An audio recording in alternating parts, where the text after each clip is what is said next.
여러분 안녕하십니까? 뉴스타트 3부 시작합니다. 추석 연휴를 앞두고 귀성 행렬이 시작됐습니다. 공항과 기차역 곳곳은 연휴 하루 전날 오전부터 북적였는데요. 설레는 마음을 안고 고향으로 향하는 분들도 있었지만 고향 대신 해외여행을 떠나는 인파로 국제공항도 붐볐습니다.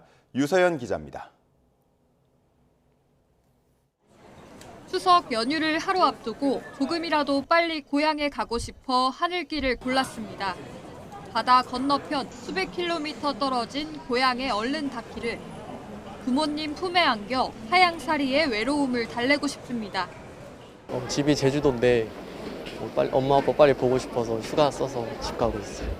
못 본 지 한 5개월 정도 돼가는데 빨리 보고 싶습니다. 사랑합니다. 울산에 저희 어머니랑 아버지 보러 가게. 우리 뭐 타고 가지?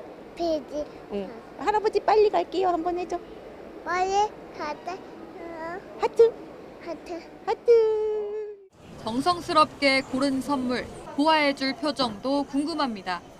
고향은 제주도고 부모님 보러 가는 길입니다. 제주도에 백화점이 없다 보니까 백화점 과일 사다 드리면 좋아할 것 같아서 샀습니다. 엄마 아빠 곧 봐. 서울역에도 종일 귀성객이 몰렸습니다. 하행선 열차표는 일찌감치 매진됐는데 표를 구해 얼마나 다행인지. 덕분에 그리웠던 집밥도 빨리 먹을 수 있겠습니다. 명절 맞이해서 가족분들 오랜만에 다 모이고 볼 생각하니까 많이 설레입니다. 제 고향이 울산인데 우리 어머님께서 부추전 되게 맛있게 잘하세요. 제가 제일 좋아하는 건데 가서 빨리 먹고 싶네요. 아기 낳고 오랜만에 내려가는 거라서 엄마 음식 먹을 생각에 설레요. 황금 연휴를 맞아 해외로 떠나는 여행객들로 인천공항도 붐볐습니다. 이번 기회에 추억 쌓기에 나선 가족들도 눈에 띕니다. 이때까지 한 번도 해외여행 못 갔는데 뭐 이제 한갑 기념으로 우리 애들이 이제 그 여행 가자고 이야기해가지고 그래 여행을 하는데 너무 좋네요. 아버지 60년 동안 고생하셨고 저희 재밌게 놀다 와요. 바빠서 보지 못했던 가족들을 만나러 가는 길, 설레는 귀성 행렬이 시작됐습니다. YTN 유서연입니다. 추석 연휴 기간 이례적인 폭염이 예상되는데요. 귀성길에는 산발적으로 비가 내리고 남해상에는 파도가 다소 높게 일 전망입니다. 기상청은 연휴 초반 중북부 등 일부 지방에 산발적으로 강한 소낙성 비가 내릴 가능성이 있어 귀성길 불편이 우려된다며 주의를 당부했습니다. 산발적인 비는 일요일까지 이어지겠고 추석 전날인 월요일부터는 점차 맑은 날씨를 되찾겠습니다. 다만 추석 연휴 기간 서울은 낮 최고 기온이 32도까지 치솟는 등 이례적 폭염이 기승을 부릴 전망입니다. 이번 추석에는 전국 대부분 지역에서 구름 사이로 한가위 보름달을 볼 수 있을 전망입니다. 기상청은 추석 당일에 점차 맑은 날씨를 되찾아 전국에서 구름 사이로 보름달을 볼 수 있을 것으로 보인다고 밝혔습니다. 서울에서는 오후 6시 17분부터 밝은 달이 떠오르겠고 대전 오후 6시 14분, 광주 6시 15분, 대구에서는 6시 9분쯤 보름달을 볼 수 있을 전망입니다. 최근 5년간 추석 연휴 동안 발생한 교통사고를 분석한 결과 연휴 전날에 사고가 가장 많이 일어난 걸로 나타났습니다. 도로교통공단은 2019년부터 지난해까지 추석 연휴에 일어난 교통사고를 분석한 결과 연휴 전날 사고 건수가 가장 많았다고 밝혔습니다. 공단은 최근 5년간 연휴 전날 발생한 사고는 평균 797건이었는데 연휴 전체 평균인 429건보다 86% 많은 수치라고 설명했습니다. 추석에 배 타고 고향 가시는 분들도 계시죠. 또 연휴 맞아 바다 낚시 가는 경우도 있고요. 이런 분들을 위해서 해경이 총출동해 명절 기간 안전한 바다 만들기에 나섰습니다. 윤웅선 기자의 보도입니다. 인천항을 출발해 45km 떨어진 옹진군 덕적도로 향하는 대형 여객선. 그 앞에서 해경의 200톤급 신형 경비함정 213정이 항로를 안내합니다. 본 함정은 코리아 익스프레소가 안전하게 항해할 수 있도록 안전 호송을 할 예정입니다. 목적지까지 안전 항해하시기 바라며 추석 연휴를 맞아 해경이 바닷길 안전관리 활동에 나섰습니다. 추석에는 바다도 붐비기 때문입니다.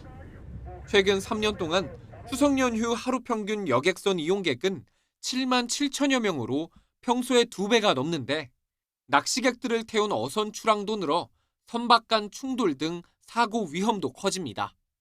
이에 따라 해경은 연휴 기간 바다 위 경비함은 물론 하늘의 헬기 등 항공기도 띄워 바닷길 순찰에 나섰습니다. 혹시 사고 난 곳은 없는지, 선박 운항에 위험한 상황은 없는지 살펴봅니다. 또 이용객으로 붐비는 여객선 터미널에서도 사건 사고 예방을 위해 특공대원들의 순찰을 강화합니다. 추석 명절 온 국민이 안전한 바닷길을 이용할 수 있도록 여객선 항로에 경비 함정을 근접 배치하고 즉시 구조할 수 있는 비상 체계를 갖추고 있습니다. 해경은 연휴 기간 먹거리에 원산지를 속이는 행위나 꽃게철을 맞아 최근 늘고 있는 중국 어선의 우리 해역 침범에도 강력하게 대응한다는 방침입니다. YTN 윤웅성입니다. 추석 연휴 동안 스마트폰 지도 어플리케이션을 이용하면 문 여는 의료기관이 어딘지 알 수 있습니다. 과학기술정보통신부는 네이버, 카카오와 협업해 추석 연휴 문 여는 병원과 응급실 운영기관 안내 서비스를 제공한다고 밝혔습니다. 네이버 지도와 카카오맵 첫 화면 상단에 새로 생긴 명절 진료와 응급진료 탭을 누르면 주변에 운영 중인 병원과 응급실, 진료 시간 확인이 가능합니다. 또 응급의료 포털 사이트나 응급의료 정보 제공 앱에서는 문 여는 병원, 약국 정보는 물론 야간과 휴일에도 어린이를 진료하는 달빛 어린이병원 현황도 볼 수 있습니다. 추석 연휴 기간 정부는 비상응급 대응 체계를 가동하고 하루 평균 8천여 곳의 당직 의료기관을 지정해 환자들을 맞습니다. 연휴에 의료기관을 이용할 때 평소보다 본인 부담 비용이 늘어나는데 특히 경증 환자가 응급실을 이용할 때 부담이 커집니다. 백종규 기자의 보도입니다. 정부는 추석 연휴 기간을 비상응급 대응 주간으로 정해 의료 공백 사태에 따른 응급실 명절 대란을 막겠다는 구상입니다. 응급 의료 체계를 강화하고 추석 연휴 문 여는 당직 의료기관을 확대하는 게 핵심입니다. 우선 지역 응급의료센터 가운데 15곳 정도를 거점 지역 응급의료센터로 지정해 응급 환자 대응에 나서고 경증, 비응급 환자를 위해서는 당직 의료기관 운영을 확대합니다. 설 연휴에는 하루 평균 3,600여 개의 당직 병의원이 문을 열었지만 이번 추석 연휴에는 그보다 2배 이상 많은 하루 평균 약 8,000개의 당직 병의원이 환자들을 맡기로 했습니다. 다만 연휴 첫날 문을 여는 의료기관이 2만여 곳 이상으로 가장 많고 추석 당일에는 크게 줄어듭니다. 연휴 기간 의료기관을 이용할 때 환자 본인 부담은 늘어납니다. 토요일, 야간, 공휴일 진료비 가산 제도가 적용되기 때문인데 의료기관은 진찰료 등의 30에서 50%를 약국은 조제료 등의 30%를 더해 환자에게 청구할 수 있습니다. 또 경증, 비응급 환자가 응급실을 이용할 때도 본인 부담금이 90%로 인상됩니다. 권역응급의료센터 방문 시 그동안 평균적으로 13만 원 정도를 부담했다면 22만 원으로 올라가고 지역 응급의료센터 비용은 6만 원에서 10만 원 정도로 4만 원가량 더 내야 합니다. 이 때문에 경증 환자나 비응급 환자는 응급의료센터보다는 당직병원 이용이 나을 수 있습니다. 정부는 추석 연휴 문을 여는 의료기관의 건강보험 수가를 추가로 지원하는 방식으로 한시적 보상을 강화하지만 이에 따른 환자 부담은 기존 그대로 유지합니다. 추석 연휴 기간 아프다면 119나 129로 전화하거나 응급의료 포털, 응급의료 정보 제공 앱을 사용해 이용 가능한 의료기관을 확인한 뒤 주요 포털 지도에서 문을 연 의료기관을 검색해 방문하면 됩니다. YTN 백종규입니다. 의료계가 의정 갈등 해소를 위한 여야의정협의체에 참여하지 않겠다고 공식적으로 밝혔습니다. 대한의사협회는 의여야정협의체 의료계 공동입장 브리핑에서 여야가 태도 변화를 보였지만 정부가 요지부동인 상황이라면서 협의체 참여는 시기상조라고 강조했습니다. 그러면서 의료계가 대화하길 바란다면 정부는 전공의 사직 관련 수사를 중단하는 것은 물론 내년도 증원 문제 재논의, 무리한 정책 추진에 대한 사과나 유감 표시 등 전향적인 태도 변화를 보이라고 촉구했습니다. 애초 추석 연휴 전 의정 갈등 해소를 위한 여야 의정 협의체를 출범시키려 했던 집권 여당의 구상이 사실상 불발됐습니다. 일단 의료계가 협의체 참여를 거부한 건데 여야 정이 엇박자를 내고 있는 탓도 적잖아 보입니다. 김다연 기자가 보도합니다. 국민의힘 한동훈 대표는 의제 제안이나 전제 조건 없이 일단 모이자며 여야 의정 협의체 참여를 거듭 호소했습니다. 의제는 오직 국민 건강과 생명뿐이라며 자신이 제안한 거니 본인 말만 들으면 된다고 강조했습니다. 정부도 의제를 자신들이 제안하겠다는 건 아닙니다. 이 의제는 의제 여부하는 거는 지금 제가 제안한 것이니까 제 말을 들으시면 되지 않겠습니까? 한 대표는 협의체 구성 시한도 미리 정해두고 압박하는 건 도움이 되지 않는 것 같다며 애초 추석 전 목표에서 한 발 물러섰습니다. 하지만 협의체 참여 의사를 내비쳤던 의사단체 한두 곳마저 다시 유보로 입장을 선회했고 대한의사협회 등 주요 단체들도 정부 태도 변화가 먼저란 점을 못 박으며 추석 전 출범은 물 건너가게 됐습니다. 야당도 정부가 바뀌지 않는 한 협조할 수 없다며 부정적인 입장을 분명히 하고 있습니다. 내년도 의대 정원 재논의를 포함해 대통령의 사과 아니면 최소한 책임자 문책이라도 있어야 의료계가 협상장에 나오지 않겠느냐는 겁니다. 국민 생명보다 대통령과 정부의 자존심이 중요하다는 것입니까? 의료계가 참여할 수 있도록 대통령과 정부가 물러서야 합니다. 여당과 정부도 마찰음을 빚고 있습니다. 특히 내년도 의대 증원 문제를 두고 합의점을 찾지 못하고 있는데 정부는 입시 일정을 고려해 2025년도 정원 조정은 불가하고 2026년부터 열린 논의가 가능하다는 입장입니다. 하지만 한동훈 대표는 내년도 증원도 의제로 열어둬야 의료계가 함께 해줄 거라며 정부 측과 충돌을 거듭하고 있습니다. 여야가 각기 다른 목소리를 내는 데다 당정조차 한 목소리를 내는 게 아닌 사실상 자중 질환에 빠졌다는 평가도 나오면서 여야 의정 협의체 구성까진 험로가 예상된다는 분석이 지배적입니다. YTN 김다연입니다. 윤석열 대통령은 개혁에 늘 저항이 따르고 실제 곳곳에서 반개혁 저항이 계속되고 있다며 정부는 자유의 가치를 수호하며 개혁의 발걸음을 멈추지 않겠다고 밝혔습니다. 윤 대통령은 국민통합위원회 성과보고회와 3기 출범식을 열고 공동의 이익을 지키기 위해 카르텔들이 서로 손을 잡고 개혁에 나서는 길을 가로막기도 한다며 이같이 말했습니다. 윤 대통령은 사회의 구조적 문제점을 근본적으로 풀어내기 위해 의료와 노동 등 4대 개혁을 강력하게 추진하고 있다며 현재의 구조적 문제를 방치하면 우리 사회가 더는 지속 가능하기 어렵기 때문에 개혁을 할 수밖에 없다고 설명했습니다. 윤석열 대통령이 지난달 세 번째 기자회견에 이어 오는 11월쯤 또다시 국정브리핑과 회견을 겸한 소통의 자리를 만들 것으로 보입니다.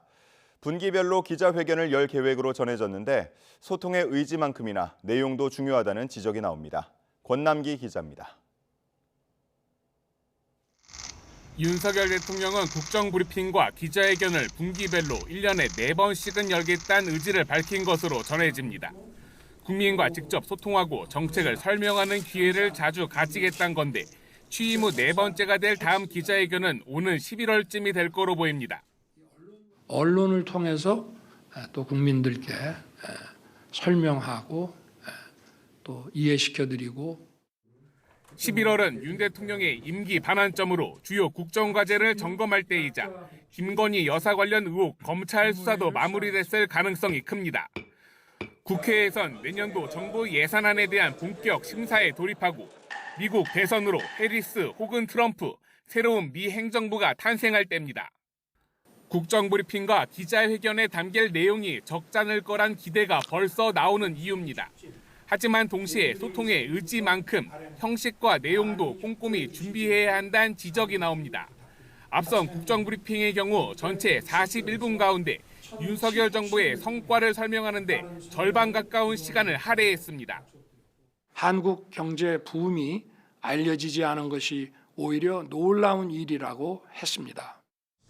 대통령실에선 국민이 모르는 정책은 없는 것이나 마찬가지란 윤 대통령 말처럼 국민이 모르는 분야를 잘 설명한 거란 입장이지만 정치권에선 체감 민심과 거리가 멀다는 비판이 이어졌습니다. 강 건너 불구경하다가 동문서답하셨고 유체 이탈 화법으로 일관했습니다. 기자회견에서도 아쉬운 장면은 이어졌습니다. 의료개혁 관련 질문엔 다소 언짢은 듯한 반응이 나왔고 의료 현장을 한번 가 보시는 게 제일 좋을 것 같습니다. 한동훈 대표와의 관계 등 일부 예민한 정치 현안엔 답을 피했습니다. 한동훈 대표 그리고 당과의 소통. 당정 간에는 전혀 문제 없고요. 실제로 기자회견 이후 윤 대통령의 지지율은 한국갤럽 기준 한 주 만에 4%포인트가 떨어진 데 이어 20% 초반대를 이어갔고 반대로 부정평가는 상승했습니다. 국정 성과에 대한 지나친 강조나 감정을 드러낸 화법 등이 어렵게 마련한 소통과 국정 동력 확보의 기회를 퇴색해선 안 된다는 지적이 나옵니다. YTN 권남기입니다. 북한이 전격 공개한 우라늄 농축 시설에 대해 미국은 이미 북한에 대한 정찰을 강화해왔다며 비핵화 정책에 변화가 없을 거라고 강조했습니다. 미국 대선에 영향을 미치려는 시도라면 용납하지 않겠다는 경고도 내놨습니다. 워싱턴 권준기 특파원입니다. 백악관은 북한이 새로 공개한 우라늄 농축 시설을 언제부터 알고 있었는지 질문해 정보 분석에 대해선 언급할 수 없다며 말을 아꼈습니다. 다만 북한의 핵 야망을 지속적으로 감시하고 있다며 이번 일은 바이든 대통령이 대북 정찰을 강화한 이유라고 설명했습니다. He has devoted more, in particular, intelligence, surveillance, and reconnaissance assets, prioritizing those for the area around, on and around the Korean Peninsula. 미국 국무부는 북한이 전격 공개한 우라늄 농축 시설이 미국의 대북 정책을 바꾸진 않을 거라고 밝혔습니다. 영상만 봐서는 북한 핵 역량이 어떻게 달라졌다는 건지 모르겠다며 크게 의미 부여하지 않았습니다. We obviously saw the video. It doesn't change our overall policy. It's a new video. I don't know that it represents any new, any new capability by the North Korean regime. 북한의 우라늄 농축 시설 공개가 바이든 행정부의 대북 정책 실패를 부각해 트럼프를 유리하게 하려는 의도가 있다는 분석도 나오는 가운데 트럼프는 자신이 집권하면 북핵 문제를 쉽게 해결할 수 있다는 주장을 반복했습니다. I'll be able to make phone calls and solve most of the problems. I may actually have to meet a couple of times. China was afraid, Russia was afraid, North Korea was afraid, everybody was afraid. We had no wars. 국무부는 김정은의 핵물질 총력 생산 지시가 미국 대선에 영향을 미치려는 의도로 보는지 묻자 어떠한 개입도 용납하지 않겠다고 경고했습니다. 북한의 7차 핵실험이 임박했다고 보는지 질문에는 예상하지 않겠다고 답했습니다. 워싱턴에서 YTN 권중입니다. 북한이 핵무기 제조 물질인 우라늄 농축 시설과 관련해 의혹이 처음 불거진 건 20여 년 전입니다. 당시 2차 북핵 위기가 올 정도로 파장은 컸지만 이후에도 은밀하게 운영해왔는데 이번에 관련 시설을 전격 공개한 배경이 관심을 모으고 있습니다. 김문경 기자입니다. 지난 2019년 2월 베트남 하노이에서 열린 2차 북미 정상회담. 싱가포르 회담에 이어 역사적인 두 번째 비핵화 정상회담을 이어갔지만 결국 결렬됐습니다. 당시 트럼프 전 대통령은 영변 이외의 핵시설을 폐기할 것을 요구했는데 북한은 이를 수용하지 않았다고 밝혔습니다. Because there are other things that you haven't talked about, that you haven't written about, that we found, and we have to have. That was done a long time ago, but the people didn't know about. I think they were surprised that we knew. 트럼프 전 대통령이 영변 외 핵시설 폐기를 요구한 곳은 평양 외곽의 강선 등인데 2차 북미 정상회담을 결렬시킬 정도로 은밀하게 이어오던 우라늄 농축 시설을 북한이 이번에 공개하면서 그 배경에 관심이 쏠립니다. 일각에선 올해 11월 미국의 대통령 선거를 거론합니다. 미국의 새 정권과 핵협상을 재개할 경우 이미 현실화된 핵무기를 매개로 비핵화 협상의 우위를 확보하려 할 가능성이 높다는 겁니다. 하지만 이 같은 전술은 지난 2021년 헌법보다 앞선다는 노동당 규약을 개정하고 핵무기를 앞세운 국방력 강화 방안을 제시하며 끝났습니다. 국가 방위의 기본 역량 혁명의 주력군으로서 사회주의 조국과 당과 혁명을 무장으로 옹호 보유하고 당시 북한은 국방력 강화 이후로 외부 위협을 내세웠지만 결국 핵무기 보유라는 큰 틀 아래서 이루어졌다는 평가입니다. 최근 각종 핵탄두 탑재 미사일 성능을 강화하거나 전술핵 잠수함 등을 공개하고 남북 적대적 이익 국가론을 앞세우고 있는 것이 이를 뒷받침합니다. 이에 따라 이번 우라늄 농축시설 공개 역시 기존의 비핵화 협상 카드가 아닌 핵 군축 카드로 보고 북핵 억제력을 강화하는 방안에 더 집중해야 한다는 목소리가 커지고 있습니다. YTN 김문경입니다. 계속되는 공습에 전선에서도 고전하고 있는 우크라이나는 연일 서방의 장거리 미사일 사용 허용을 요청하고 있습니다. 서방 국가들은 제한 해제 쪽으로 기우는 듯한 모습이지만 그럴수록 직접 참전으로 간주하겠다는 러시아의 경고에 고심하고 있습니다. 김도원 기자입니다. 러시아 본토 공격으로 전황을 반전시키는가 했던 우크라이나가 다시 고전하고 있습니다. 러시아는 빼앗겼던 쿠르스크에 병력 4만 명을 모아 반격에 나섰고 동부 전선에서도 계속 진군하고 있습니다. 공습으로 인한 우크라이나의 피해도 계속되고 있습니다. 젤렌스키 대통령은 서방의 장거리 미사일을 이용한 러시아 본토 타격 허용을 거듭 요청했습니다. також працюють, але працюють в нашому небі і проти наших людей. І Путіну не потрібні жодні дозволи, жодні погодження на далекобійність. 미국에서는 공감하는 목소리가 나오고 있고 캐나다도 우크라이나를 전적으로 지지한다고 거들었습니다. 이에 대해 러시아는 푸틴 대통령이 직접 대응 조치를 예고한 걸 비롯해 연일 으름장을 놓고 있습니다. НАТО станет непосредственной стороной военных действий против ядерной державы. Думаю, не надо объяснять, какие это может иметь последствия. 러시아가 핵무기 사용을 암시한 게 어제 오늘의 일은 아니지만 그렇다고 마냥 허세로 치부할 수도 없는 게 사실입니다. 미국은 일단 장거리 타격을 당장 허용하진 않는다고 선을 그었습니다. But there's just no change to our policy right now with respect to that capability for all the reasons that we said we weren't in support of it before. 일각에서는 미국이 아닌 다른 나라의 무기 사용을 허용하는 방안이 거론됩니다. 사정거리 250km에 이르는 영국의 장거리 미사일 스톰 섀도우가 대표적입니다. 반면 독일은 자국의 장거리 미사일 타우러스를 우크라이나에 제공하지 않겠다고 거듭 확인했습니다. YTN 김도원입니다.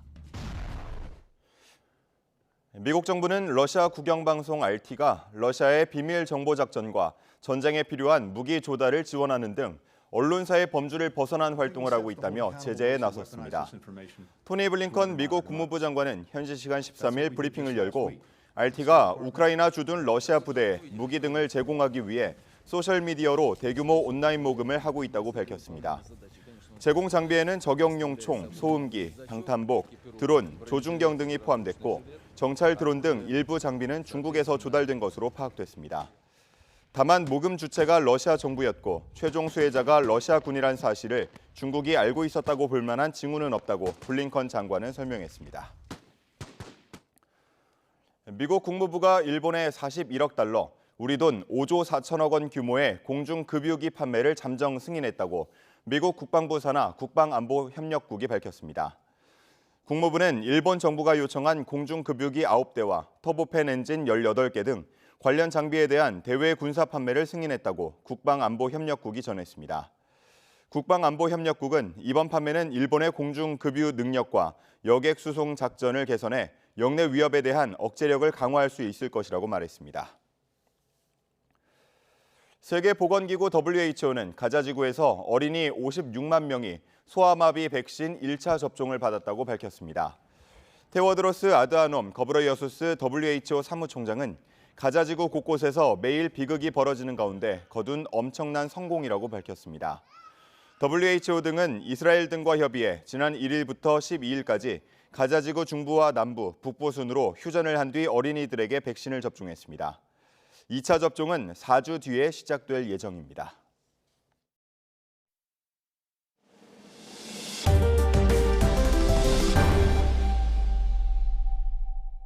추석 연휴가 시작된 어제 서울 목동의 지하 공동구 열수송관에 문제가 생겨 양천구와 구로구 일대 5만 8천여 세대에 온수와 난방 공급이 끊겼습니다. 인천 서구의 한 공단에서는 불이 나 한때 대응 1단계가 발령됐고 수도권 제2순환고속도로에서는 차 15대가 잇따라 부딪히는 사고도 났습니다. 지난밤 사고 소식 강민경 기자가 전합니다.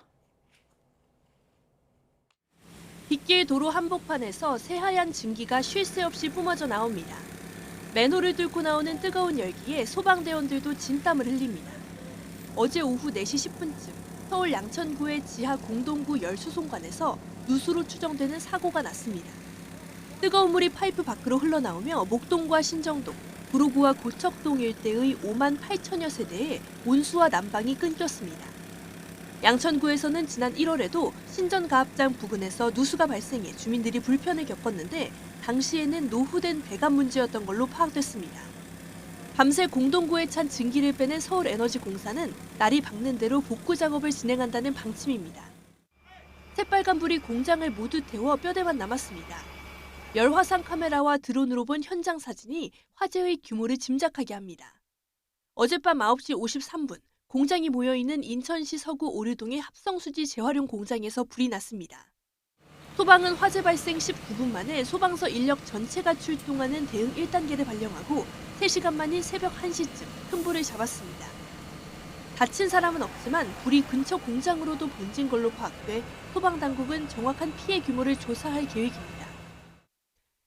저녁 8시쯤에는 경기 화성시 수도권 제2순환고속도로 필봉산 터널 근처에서 트럭과 승용차 15대가 잇따라 부딪히는 사고가 났습니다.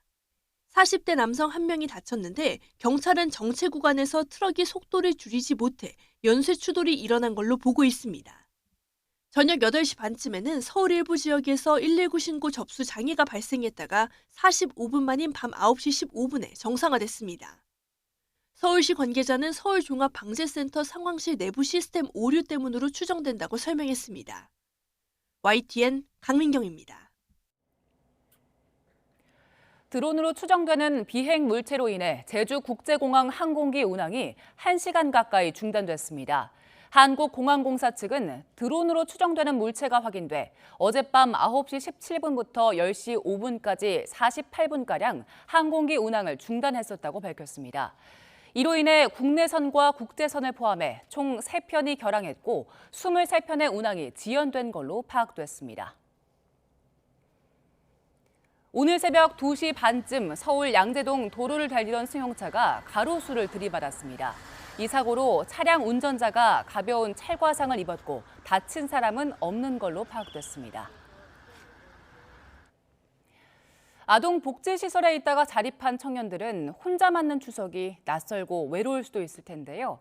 이들의 멘토로 나선 어른들이 함께 추석 음식을 나누며 따뜻한 시간을 보냈습니다. 김희영 기자가 전합니다. 애호박을 썰고 고기에 달걀물을 익혀 전을 부칩니다. 정성스럽게 직접 송편도 빚습니다. 아동복지시설에서 지내다 성인이 된 뒤 독립한 청년들이 멘토로 나선 사회 여러 분야 어른들과 만난 자리. 마치 가족 친척이 모여 명절 음식을 준비하는 기분입니다. 시설에 살 때 저희 남아있는 애들끼리 송편들 만들고 그러면서 윷놀이 나오고 같이 먹기도 하고 그랬었거든요.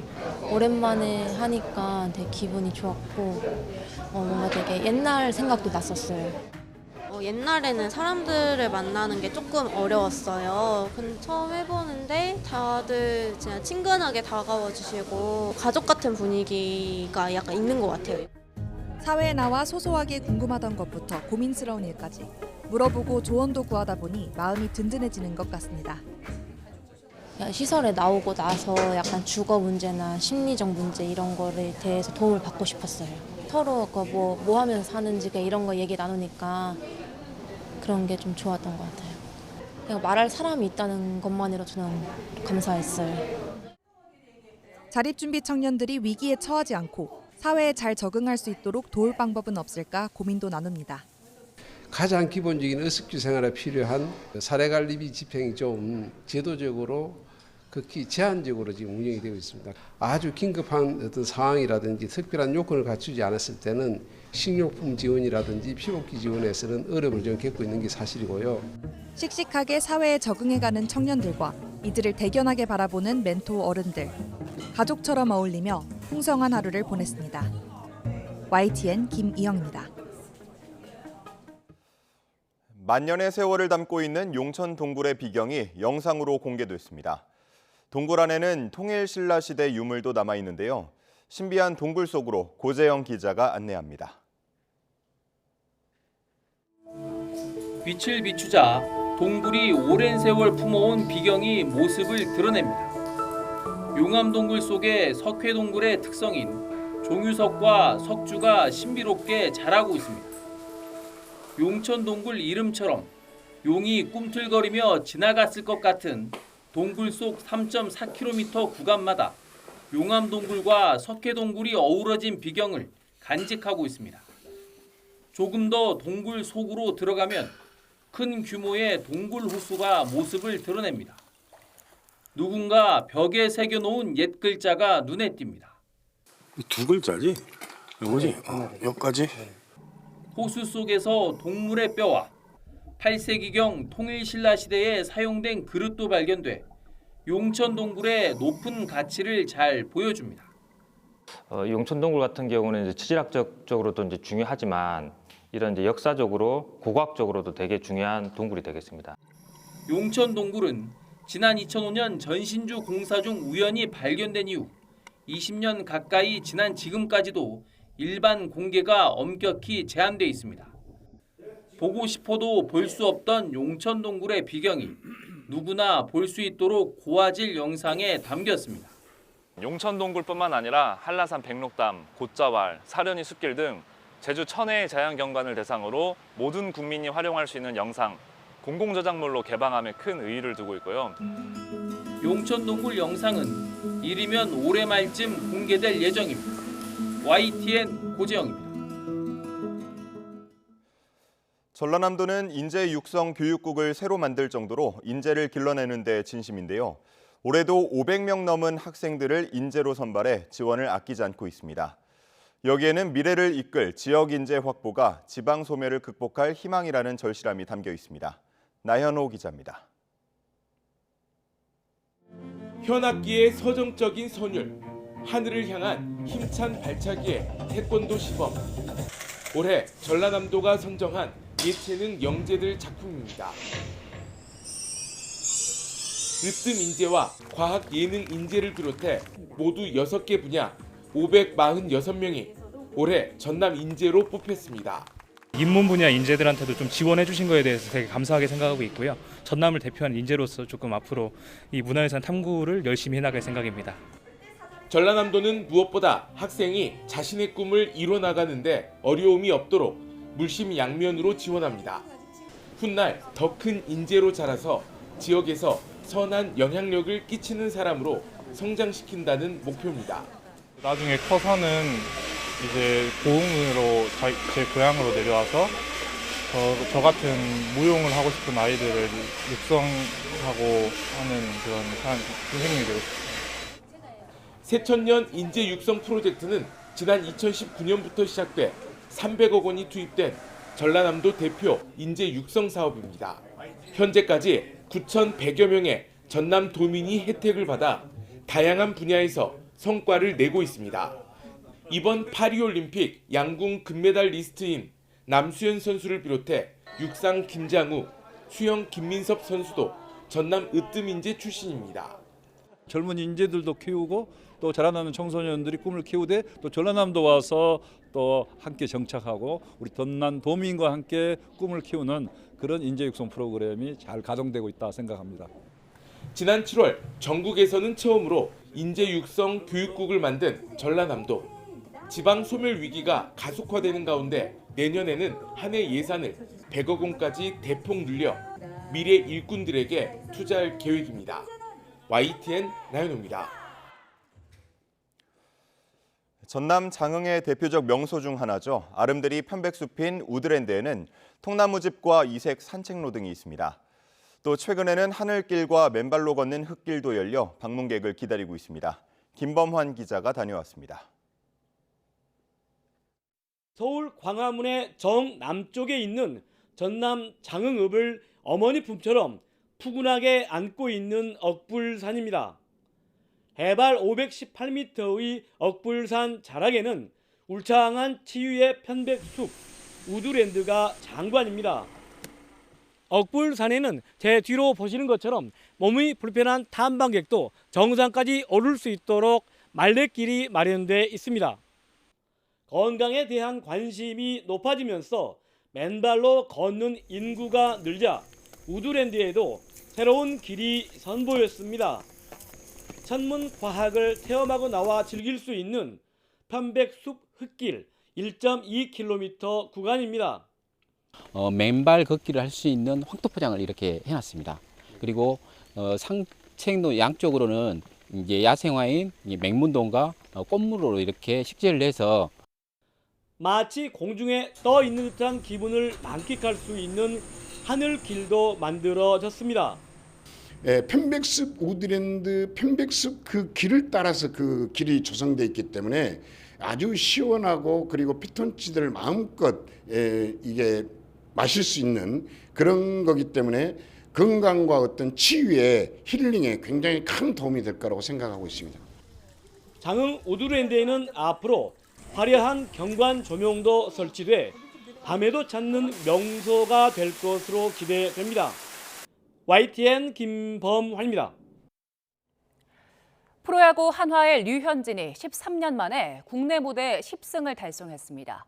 롯데와 경기에 선발 등판한 류현진은 6회까지 1실점으로 호투하고 시즌 10승째를 올렸습니다. 한화는 6회 2대1로 경기를 뒤집고 7회 투아웃 이후 페라자의 투런포 등으로 대거 5점을 뽑아낸 데 힘입어 8대4로 승리하고 최근 5연패에서 탈출했습니다.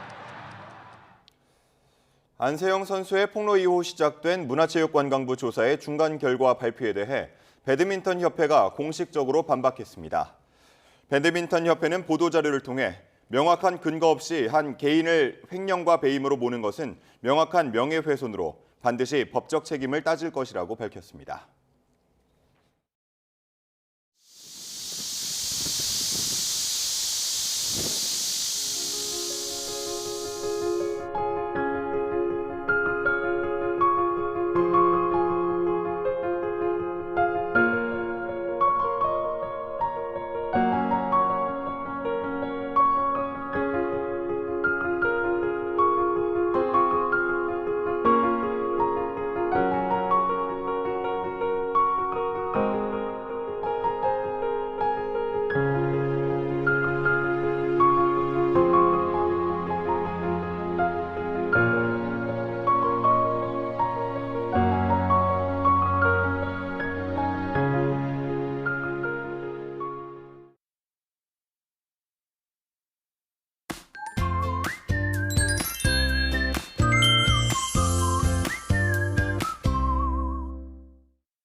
기다리던 추석 연휴가 시작됐지만 하늘빛이 흐린데요. 중부지방에는 오후까지 산발적으로 강한 비가 이어지겠습니다.